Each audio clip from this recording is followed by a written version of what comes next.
In 1943, the operative who successfully fooled Adolf Hitler and, basically changed the course of the Second World War wasn't some highly trained super spy. He was a corpse. Yeah, it's such a wild piece of history. It really is.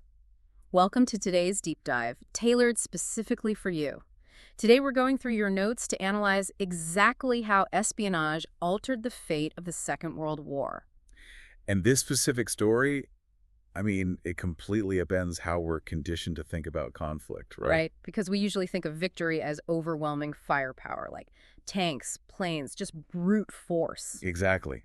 But Operation Mincemeat proved that a dead body, armed with a briefcase and a perfectly constructed lie, could be far more devastating than a battalion. To understand why British intelligence resorted to something so macabre, you really have to look at the massive bottleneck the Allies were facing at the time. Yeah, they were planning to invade Sicily. The problem was, Hitler knew it was the obvious next step. So if the Germans massed their troops on that island, an Allied assault meant thousands of soldiers would just be slaughtered on the beaches before they even established a foothold. They desperately needed Hitler to look the other way. It's kind of like playing poker with an opponent who you know is secretly looking at a reflection of your cards in a mirror. Right. You don't try to break the mirror. You intentionally hold up the wrong cards to feed them a lie. I like that analogy.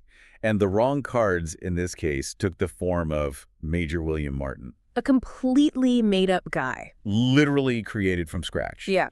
2 British intelligence officers found a deceased homeless man in London, erased his real identity, and just built this fabricated officer. But you can't just, drop a body on a beach with a giant sign that says secret invasion plans. You have to forge an entire convincing human existence. And this is where the psychological brilliance of the pocket litter comes in. Pocket litter, like literal trash. Well, the mundane stuff we all carry. They didn't just pack the briefcase with top-secret documents outlining a fake invasion of Greece and Sardinia. They packed his pockets with the mundane details of a lived life. Oh, wow. Yeah, like love letters from a fictional fiancée named Pam, a photograph of her, theater tickets, keys, even a letter from his bank manager complaining about an overdraft. Wait, hold on. The Nazis had one of the most ruthless, paranoid intelligence networks in history. Yeah, yes. Very thorough. You're telling me they're going to base massive troop movements on a theater ticket and an overdraft fee. Wouldn't a sudden intelligence windfall instantly look like a plant? But that's the genius of it, right?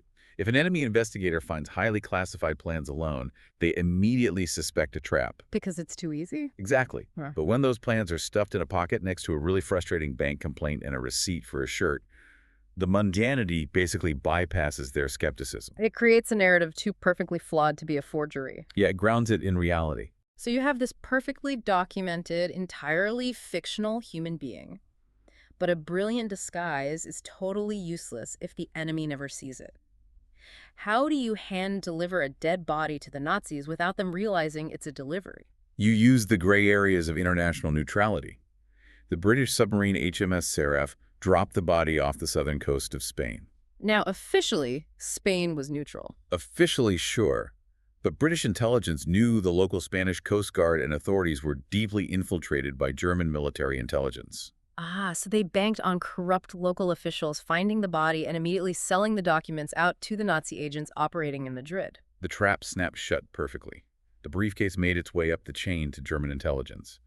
And they didn't just glance at it. They conducted a rigorous forensic analysis. Like checking the paper and stuff? Yeah, they checked the aging of the paper, the watermarks, the stamps, the signatures. Because the British used real general signatures and genuine materials, it all passed the test. That is incredible. Hitler bought the lie, hook, line, and sinker. He pulled thousands of troops out of Sicily and sent them off to Greece and the Balkans, leaving Sicily totally wide open.